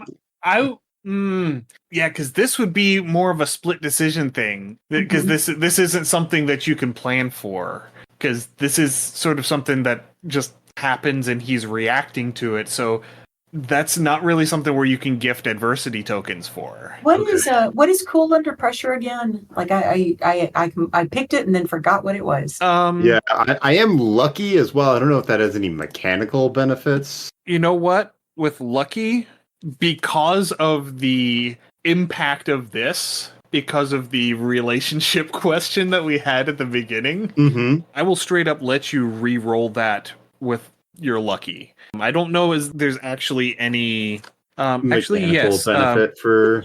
Wait, cool. it says Yeah. you may spend 2 adversity tokens to re-roll a stat check, but I don't have any. but you know what? tokens. I already said it. I'm gonna let you. Okay. I'm gonna let you go ahead and re-roll that. I do have a question. Cool under pressure may spend 1 adversity token to take half of your die's value instead of rolling on a snap decision. Does So with any of the prepared rolls, any of the rolls that you have time, you can take half of the die's value on the check to potentially automatically succeed without rolling. So if he has cool under pressure, because I think he does that mean we could do that? Well, what is your die roll for fight? My fight is a D12, so half would do the trick. Exactly. So then you can do that. Okay. well, All right. So you see this happening, and the first thing that comes to mind is, oh no, Jesse, and you leap and grab for her, and you grab hold of her hand. Josh, are you doing anything other than just Can I like tackle everybody? Like I want to tackle Josh and I'm gonna sit grab there. I hold don't of know if Jesse. I want to grab for Jesse, if I want to grab for Shane and try to help him like extra weight, like a tug of war, so we get extra line. But what would my loyal trait do? Because I'm sure, again, these are my friends. These are my few friends I have, so definitely in to make sure they're okay. I don't know if I want to grab again. I could either. Do I want to try to tackle the kidnapping Santa Claus, Santa Napper? I mean, if you want to, that is a difficulty 6 fight roll. I have already established that. Yes, you have. Yeah, I would. That would be the thing to do. Would be to attempt to do that, or to also grab for Jesse. Both would be the same. So I'll just go ahead and make the roll. Come on, exploding die. Come on, exploding die. That is not an exploding die. That's a 1. Oh no! So you do get an adversity token. Okay. You're just a little bit slow on the draw. Fair. I mean, I was coming up off the ground because I ran into the door. Yeah, and you get up and you notice Shane jump. Okay. And that's what makes you look back at Santa. And that's when you see Santa and Jesse shimmering. Okay. And you see Shane sort of tackle into Santa and Jesse, and he starts shimmering too. And by the time you can turn to jump as well, Okay. they poof out of existence and you face plant into the floor. Damn. Okay. Oh damn. Okay. I am freaked out. So you are now alone in this hallway. This is not good. I'm looking at just on the other side of a closed door, and the hallway that a Krampus just grabbed a kid from way down ahead of you. Oh, okay. So with this, because they are my friends, because I am both rebellious and loyal, I'm gonna go into the room where the hand where I guess we think Krampus was, and maybe Krampus can tell me where they went, but I'm gonna go in demanding answers. Okay, so you go march down to the hallway. Yep, as only a 13-year-old who thinks they are on peer with any adult could. Yeah, you think you're 10 feet tall and bulletproof. And rich, and yeah, you know what? The world owes me. I'm entitled. Yeah, there's that wealth entitlement that's going on that too. Yeah, okay. Perfect, yeah. So, you get down to that hallway and you look down and you see the break room and you see another door past the break room. It looks like a supply closet. Okay. Yeah, I go in and I open the door. I'm like, hey, Which if door? to the break room, and then even towards the supply closet, I'm just going straight as straight line as to where I thought people were coming in. Right. So they're side by side. Okay. It's the break room and then the supply closet. Okay. Where did we see the hand come from? Or where did we think we saw the hand come from? They were Krampus was in that hallway, the hallway that leads to these two doors. Okay. So when they pulled Sid. Yeah, Sid had run from the intersecting hallway into the hallway that you were in. Okay. And then he got snatched and grabbed and pulled back into the hallway he came from. Okay. I'm going to go into the break room then, because there are going to be people there. And like, I'm going to be like, hey, my parents are, whoever, they know everyone. And where'd that Santa go? Where'd they take my friends? And so there's a couple of people back here, just custodial staff, looks like. And they look up and they're like, he just left to go back on shift. No, he met my friends in the hallway and then vanished with them. He took them somewhere. Make me a charm roll. Because this is going to be kind of difficult. This is going to be like an 11 or a 12. 4. Yeah, that's because you have a D6 for charm? Yeah. Okay. So, yeah. Could I use, and I guess now a brawn or... Again, could I use brains? Because again, trying to like play up my parents' connections because they have money. No, because you are trying to convince them of something very implausible. You're trying to convince them that a grown-ass man just disappeared. Yeah. Okay, fair. With 2 children. Fair. Okay. No. Good. Yeah. Then 4. Yeah, and so they just give you this weird look, and they're like, "Son, you're not supposed to be back here. You need to get back out on the floor."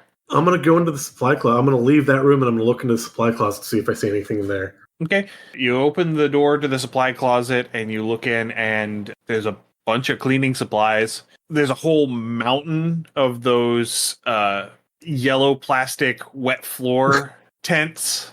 Okay. And you can tell that they haven't been moved in a while because you remember like a year and a half ago, they closed down the mall piecemeal over the course of about 3 weeks to install carpet throughout the mall. So there are no more tile floors to put the signs out on. So they've just been sort of stacked there since then. There are no more doorways in this hall that I can see that I could go down to explore? Right now, I'm assuming that you're still standing at the door of the closet. Okay. And these are the only 2 doors down this hallway.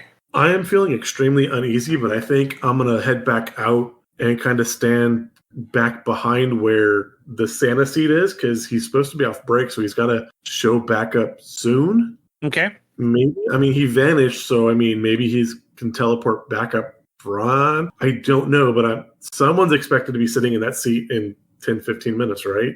That's the only thing I can think. In about 3 minutes at this point, yeah. Yeah, I am extremely uncomfortable, but that's like the only thing I can think of. So you head back out. The other security guard is now back. Okay. So there are now 2 security guards standing at the door again as you come out, and they just give you a little wave as you walk off. I kind of glare at them because obviously they saw 3 of us go in and 1 of us come out, and they seem completely nonplussed, which makes me angry at them because they obviously don't care, so they've got to be in on this thing. Oberon. Yeah, Oberon. So I'm going to wait. I might come back to them and try to get more answers, but I want to see if anybody pops up in this chair first. All right, so you head back out to the Christmas tree to where the seat is, and when you get up there, you notice that sign that said back at 1 o'clock. Okay. Now says back at 2 o'clock. Oh, hell no. No. Okay, yeah, I'm going back to the security guards. I'm like, the Santa stole my friends. What the hell? So we're going to break from that. Okay. And we're going to figure out what the hell. Okay, fair. So Jesse and Shane. Hi. Yeah. So Jesse, you were sitting on Santa's lap, and Santa just said that he was going to take you to see the real Santa.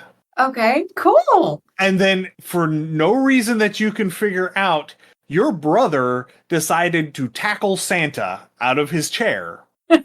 And when he did, somehow you guys landed in the snowbank.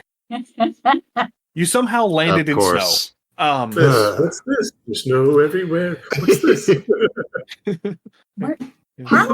Yeah, I'm immediately up on my feet and like spitting snow out of my mouth and wiping my face off and looking around. And I grab Jessie's hand if she's there. yeah, she's there. I am. You're both there. Yeah, he pulls me up. Is not Santa here with us too? Yes, he's already on his feet, and he just gives sort of a stretch.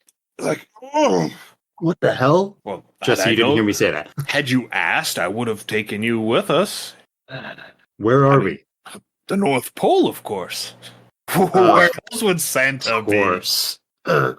Jessie pulls out her compass. Is it spinning? be? No, it is not. Also, she just remembered she left it at home anyway. Well, It's not in the backpack. I feel like she would have one, but I forgot to put it in the back. Well, she probably has one of those novelty watches that has the compass in it that don't work very well because they're surrounded by metal and It's true. I think that's north. I don't know. It seems to drift.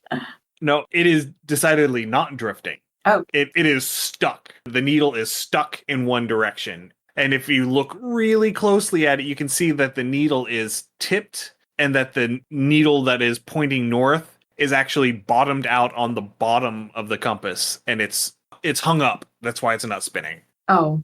Yep. It's all right. The old man owes me a favor anyway. Come on. Who? Santa. No, I thought we were on the same page here. Who am I? I just teleported you a quarter of the way around the world, and you're wanting to know my name. Well, how did you do this? Magic. I throw my hands up in the air like, of course. And he says, well, let me... and he just sort of... He's at a loss for words, and you can tell that this sort of interaction doesn't happen very often. Hey, hang on. I think I know how this... How would you like us to call you? Thank you. You may call me Oberon. Does that name mean anything to me? Yeah, that's actually a good question, does it? You can... Because right now Jesse's like on the security guards. You have your own security force? Well, yes. All of us do, you know. It's all right. Yeah, go ahead and make brains. Make me a brains check. 16. 16. Ooh, snap. I got a 3. Shane doesn't know anything about Oberon. Yeah. So since we're going with the high, we're going with we're going with the high roll here. Just to see, you know, if you know anything. Yeah, Jesse, you remember reading a book of fairy tales. Mm-hmm. And you remember the name Oberon from a couple of the stories in the fairy tales. Oberon is a king in the fairy courts. Specifically, he is the consort to Queen Titania. So he's kind of a big deal. He doesn't do a lot specifically in the stories. Mm-hmm.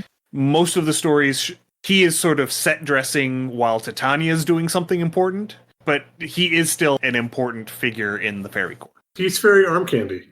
I like that, actually. He's fairy arm candy. But he's the most important fairy arm candy. He's the fairy king, but that doesn't really mean anything. Right. Yeah, he's like a bee drone. Yeah. I don't know. Yeah. What is a king in a matriarchal society? That's right. Exactly. But yeah, so that is the connection that you get. So, yeah. So I look at, tell Shane. He's a fairy king. I mean, he's like a king of elves, kind of. Like, he's in one of my stories. We prefer the term she, but yes, that is accurate. She. Oh, I use he, him pronouns for... Oh, sorry, that's not what... I know! That wasn't a thing in the 90s. Come on. I know. It's a joke. It's a joke. I know, it's so hard not to, though. It's great. It's great. It's great. It's fine. Yes. Yeah. Oh my gosh, where's Josh? Oh, wait, you're Josh. No, you're Shane. I'm Josh. I'm Shane. What's happened? I am forever confused now because early on when the narration happened, and I'm like, wait, who am I? Where's my lunch? Like, oh, well, I fell on the ground and hit my head on a rock that was in a snowball. Anyway. I'm Spartacus. Where is Josh? Where's our friend Josh? Well, once the teleportation starts, you sort of have to have physical contact to maintain it.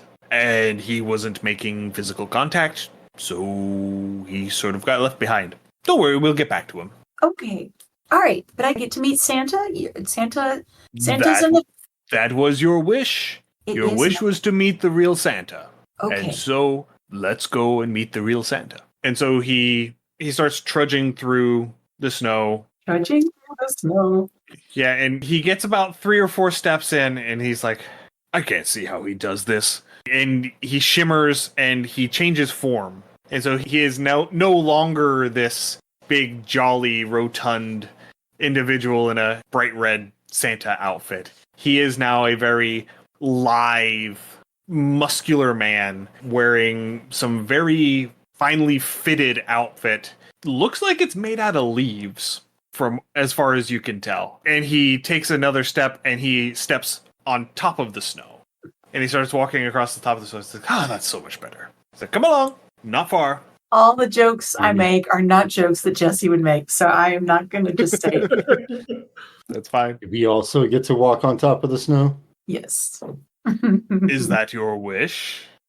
No. So, I'll be like shoveling with my skateboard, shoveling snow out of the way so we can walk. it's not that deep. Okay. It's you're looking at about 6 inches of snow, and it's not terribly wet. It's just more that he was inconvenienced by it, and he is an individual of power who can do something about it. Mm-hmm. So yeah, Okay. and so a couple of minutes pass, and you come up over this little hill, and there's a little cottage down there, and the snow has stopped falling in the immediate vicinity, and it's all just sort of blown out of the way. It's almost like the snow only fell on the parts that were not walking paths. I thought So- it was... Yeah. And the walking paths just have enough of a dusting on them to make them white. It was for show. Yeah. Only aesthetically appealing snow. Absolutely. Absolutely. And he leads you up to the door, and he knocks on the door, and he says, Nick, come on out. I know you're in there. Nick, don't make me do this. Come on, not in front of the mortals. And you can see that he is trying to get someone to open the door, but clearly whoever's on the other side of that door is expecting something. And Is there a song you have to sing? no. And he just sort of gives this huff, and he's like, I want to believe, I want to believe, I want to believe. Ooh, I do believe in Santa. I believe in Santa. I do believe in Santa. You believe enough for both of us, I hope. And when Jesse says this, because clearly whatever Oberon was doing was not going to actually open the door just flies open. And this doddering old grandmotherly woman comes out and says, oh dear, come on in. Before you get your death cold, come on. And just sort of shuffles you in and almost closes the door in Shane's face. Doesn't even notice that Shane is there until Shane starts following you through. It's like, oh, I'm so sorry, dearie. Come on in. Yeah, before she's you not get your going death anywhere cold." without me. Oh, That's Okay, it's understandable. But I couldn't. you've already couldn't taken very- my hand back after I started clapping. Yeah, I definitely. couldn't very well leave you out in the cold anyway. Come on. And you come in, and this is full on TARDIS mode. You know, it's just this little cottage on It's bigger on the outside, but it is definitely bigger on the inside. And there's this big roaring fireplace, and everything's yes. That will be great for the podcast listeners. Yep. We were trying to look we will around not like- explain it at all. Yeah. Use your imaginations. Something was indicated. Use context clues. I know, I am trying to my character's looking around. Jesse's looking around in amazement. This is amazing. hmm And everything is like gingerbread house and peppermint stripe decor.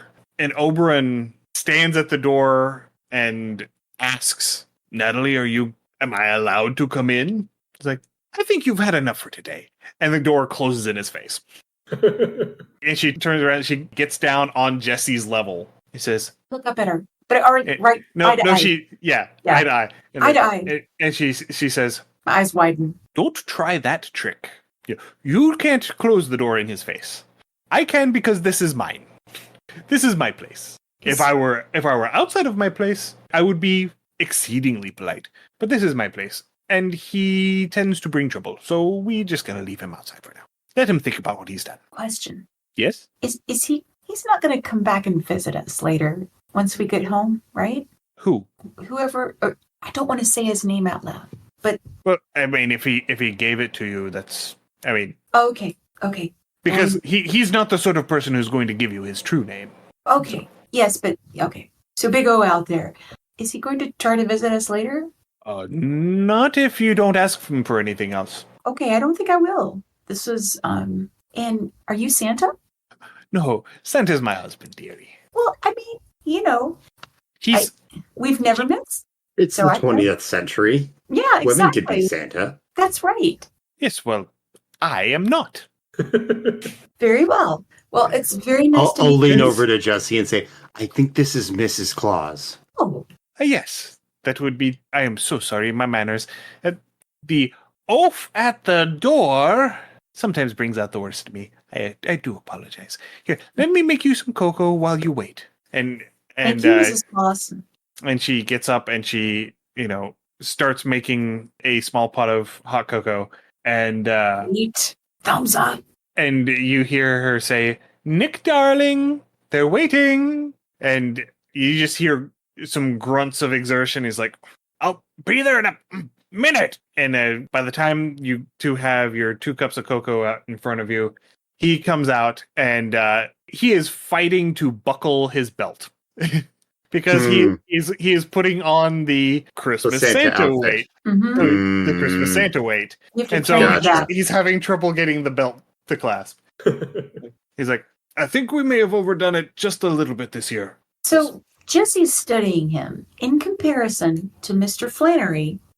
He looks much more like what Oberon looked like than Okay. what Mr. Flannery looked like, but you can definitely see the resemblance. Okay.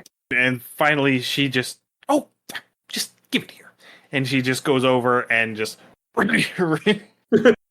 ripcord wrenches the belt to get it to the holes to buckle it. And there's this that sort of involuntarily escapes him as she does it. It's like, "Oh, thank you, dear." It's like, these must be Jesse and Shane, our esteemed guests. Welcome to my home. I understand that your wish was to meet me. Yes? Hello. Okay. My name is Jesse. Yes, and he shakes the proffered hand and yes, I am aware, but introductions are important. Yes. Sorry, I'm usually much better at you caught me at an off time. I'm sorry. It takes me a minute to get ready to interact with children sometimes. It's a thing. I understand. I'm an introvert as well. Yes, that's part of the reason why I go around at night whenever everyone's asleep. Because then I don't have to interact with them. See, it's a win-win for all of us. So, you have met me. It is nice to meet you too. It's nice to meet you. Shane, do you have anything you want to ask him about? Honestly, I don't know what to make of any of this. I think Shane is a little dumbfounded right now. So The fact that Santa is real and he's sitting in his house.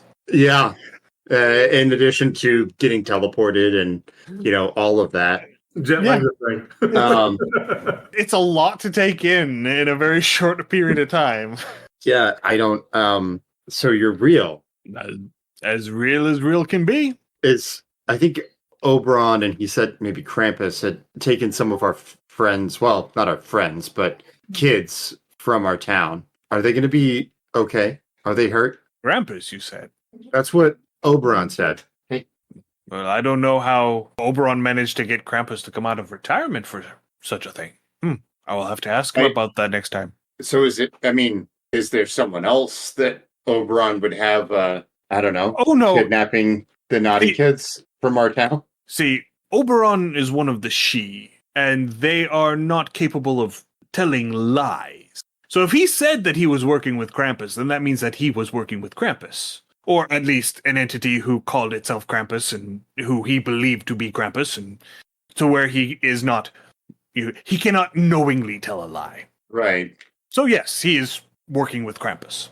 Well, I mean, that just sounds like really dangerous for a lot of kids in our town, but I guess if we're going to be safe, then it's okay for us. Oh, there's nothing safe about Krampus. Oh no, Holly's big brother. And Josh, we left him in the hall. Oh gosh, he's alone with Krampus and he's a nice guy. That's terrible. Well, I mean, if he's on the nice list, then Krampus won't mess with him. Those are the rules. Those are the rules. They are. They mean, are. it's questionable if he is on the nice list or not. Same for me too, I Oh. guess. But There. No, Josh should be on the nice list. He defended me from some mean kids. what? Nothing. I wasn't. But that We'll talk didn't about that happen. later. But that didn't happen this year. It is a year-by-year basis. We do judge on a year-by-year account. I thought So- that was pretty important, and that argues for his internal consistent niceness. And I will take all of these into account. Could I please request, since after all, Holly got her brother on the naughty list, could I please request that Josh be put on the nice list?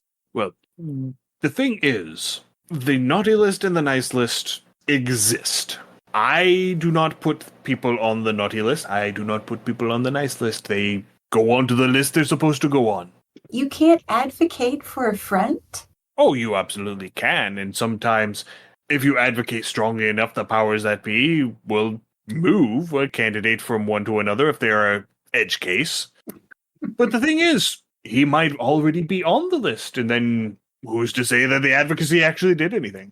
Other than make you feel good about yourself, I suppose. Well, it has been lovely meeting you, and I was wondering, can you get us back to our friends so that we can help him in case he isn't on the nice list?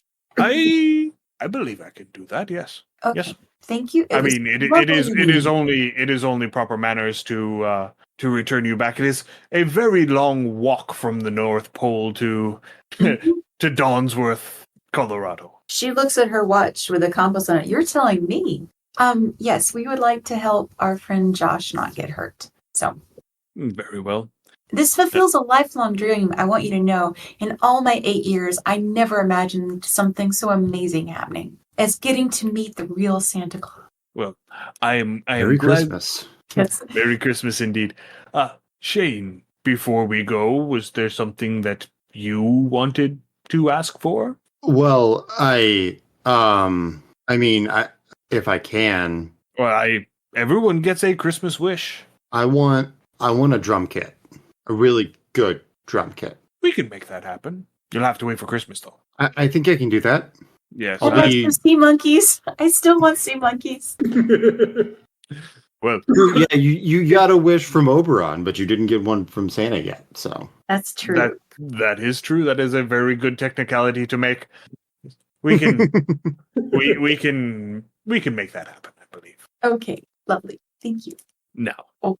I also have to thank you for bringing this to my attention. I was not aware that Oberon was running around impersonating me until just now. Oh yeah, he was pretending to be Santa Claus in our town, and apparently kidnapping the kids on the naughty list. We're bringing Krampus with him so he could do it. Well, yeah, I guess that's what she said. Okay. Yes. Well, let's just say that Oberon and I will have to have a long conversation about what is and is not appropriate. But you needed to get back home, and so let's get you back. And he holds out his hands. Oh, come on. Yeah, I'll take Jesse's hand in one hand, and then I'll reach out and grab Santa's Yeah. hand with the other. Good. And he takes both of your hands. And Josh, you are standing there looking at the seat. Okay. At this point, it's about 5 minutes after 1. Okay. And you've just seen the sign that says back at 2:00. Okay. And you are getting ready to turn around and go marching back to the hallway. Right. You've turned and you start walking that way, and you hear a collective gasp of hundreds of people who are standing in line. And I stop and I turn around to see. And you see Santa standing in front of the chair with Shane and Jesse. And I look and I'm like, where'd you take them? It's a long story. Different Santa, it's okay. It's fine. It's a long story, and one that they can explain to you in due time. But for now, I do believe I have a line of people waiting to see me. Ah. At this point, I'm just kind of like mouth open, gaping. My brain cannot process. I'm just like, I've seen a person vanish and reappear magically in front of me. People were, my brain is just like blast. Yeah, yeah. So I'm just like doing the open fish mouth thing. Like, I'm kind of pointing and looking, and yeah, I am dumbfounded. Josh, do you want to wait in line? I mean, we already got our wishes, but you can still make a wish if you want. We'll No, tell you the story while we wait. How about that? I think leaving is a good idea right now. I've had enough Santa. Yeah, again, you guys have vanished on me, reappeared on me. Still have no idea what the hell happened to Sid. I am ready to be gone. This is not a good mall moment for me. I'm going to have some long, intense therapy bills after this. Aren't we all, friend? Yes. Oh, no, I think Jesse's perfectly happy. Fair. Oh, yeah, Fair. for sure. She might have a nightmare or two about a hand reaching out and grabbing That's from fair. around the corner, but other than that, yeah, I would say that this day has been mostly a win for Jesse. Oh, yeah. Maybe the hand comes out of the mirror, even. Oh my. Oh, there you yeah, go. absolutely, yeah. Oh, my God. Yeah, that would be the thing. I could see her being terrified that, like, also Oberon appears in the mirror or something like that. You know, so that was super fun. And so yeah, so Santa sits down in the chair and starts beckoning people up, and you notice that the elves that are working there, they're onto this, that something is different, but none of them are doing anything about it. They're just continuing going through the motions of their job. Again, I was like meh about Santa before. I am like firmly headed towards, Ebenezer Scrooge Lane now, bah humbug, everything. This is going to be life altering for Josh. Josh is going to be like the most anti-Christmas person now. Oh, no. And so the three of you turn and leave the mall, and you head off about your day. And that's where we're gonna wrap up. Awesome. Yeah. Happy winter holiday. Yeah. And it took a few turns that I wasn't expecting. I think if I played more sessions of this game, I would get a better feel of when to roll dice, because it felt like we didn't do a whole lot of rolling. Yeah, I enjoyed the roleplay though, so it was fun. Yeah, it was fun. It was a great story. You guys did great. And again, that is something we did discuss when we covered the rules, is that Kids on Bike is a lot more narrative driven, which is a different type of game, but it is a great game. And like I said, the roleplay was absolutely fantastic. You guys did great. Oh, it was really fun. I thought y'all were all amazing role players as well. It was really cool. It was sweet too. I liked it. It was a sweet game. I liked it, but quirky, funny. Yeah, for sure. Definitely had that like family movie vibe to it. Yes, So it did. It absolutely. Yeah, we didn't get to the part where it's revealed that Holly accidentally summoned Oberon and thought he was Santa Claus. Wow. Well, I mean, like with a name like Holly at Christmas time, I figured we had to be, there had to be more to that. Yeah. All right. So thank you again, Mary and Mike, for joining us for our holiday game. Let's go ahead and take a minute here at the end. Let you two give your blurbs on where people can find you and the different things that you do on the internet. Okay, Mike, do you have yours ready? Because I do not, but I can have it written. I'm gonna wing it. So sure. So I'm Mike Daniel. I also go by Mike D20 online places. But you can find me pretty much anywhere online on the social media platforms that matter, like Threads and Instagram and BlueSky, under 19 Hits the Dragon. We do tabletop RPG kind of variety offerings, so to speak. So we do... my spouse makes handcrafted crochet goods, usually dragon scale. We've got some dice bags on our shop right now, some hand warmers, things like that. And they're really nice dice bags. I got one for my wife for her birthday. They're wonderful. Yeah, so you can check those out on our. It looked cool. It looked really cool when she was knitting it. Great. Yeah, you can check those out on our Etsy shop or on our Ko-fi page. Again, that's 19 Hits the Dragon pretty much anywhere. I am also a pro GM, so if you want to try out, Kids on Bikes or Dungeons and Dragons or Pathfinder, Cyberpunk Red, Savage Worlds, all of that, I host games through startplaying.games. And we'll put links in the description, I'm sure, for where you can get that directly, because the reading out the URL is a little complicated. But yeah, like I said, pretty much anywhere 19 Hits the Dragon or on startplaying.games, you can find me as Mike D20. Okay, and I am Mary Crowell. You can find me on Patreon at Dr. Mary C. Crowell, and also on BlueSky, same deal, Dr. Mary C. Crowell. I write a lot of different kinds of songs, but I have 2 gaming albums in particular, Acolytes of the Machine and Other Gaming Stories, and also I Have Missed You at My Table, which is kind of my post-pandemic gaming album as well. I was going to say I Game, that's actually how my husband and I met, and so mainly we played Dungeons and Dragons, but I love all kinds of role-playing games, and I have gone blank, so that is going to be me for now. Yeah, and in case you haven't noticed, we use one of Mary's songs as the intro music for our show. Massacre Anne, yeah. Massacre Anne. And I like to say that she is the original fan of the show, because when we asked her if we could use it for our intro, we sent her the pilot, and she's like, "Yeah, this is great. Go ahead." And so amazingly grateful. Yeah, thank you. Yeah, and so we've been exceptionally grateful for. See here. 4 years and 150 some odd episodes. Yes. 160 if we include the unnumbered ones in our catalog. So it's been a ride, and I look forward to seeing what happens in 2025. And also, if you need to find any of her links, they are in literally every single episode that we've released. So I have a Bandcamp page too, and that's probably the best way to get my music if you just want to just grab some music. So yep. Absolutely. Right.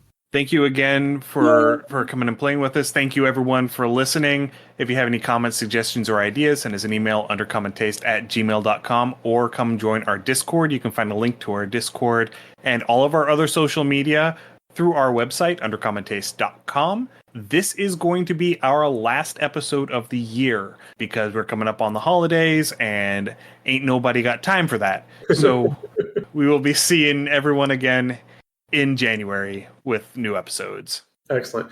Again, if this is your first time listening, we're very glad you found us. You can find our other podcasts on your podcatcher of choice. Just look up Under Common Taste. Also, you can join me on Mondays and Thursdays on Twitch. On Mondays, I am currently continuing my holiday transition of Adventures Through Darkest Dungeon, as we're playing through that. And Thursday, I am playing the classic RPG Neverwinter Nights. If you can't meet me on Monday or Thursday, you can catch my videos for the week on Twitch. It's twitch.tv/undercommontaste. But again, join us there. We'd love to have you, and join us as we go through some video games where we can discuss RPG content as well. Stay safe, everyone. We will see you all again in the new year. Happy holidays, whatever you celebrate, and see you then. Happy gaming. Thanks for joining us for another episode of Under Common Taste. Our theme song is Massacre Anne, written and performed by Mary Crowell and used with permission. You can find Mary online at marycrowell.bandcamp.com or on Patreon at patreon.com/Dr. Mary C. Crowell. Our logo is by David Sutherland. You can find more of David's work on deviantart.com/David Sutherland or on instagram.com/Willex_73. We'll be back in 2 weeks, so stay safe, and we'll see you then.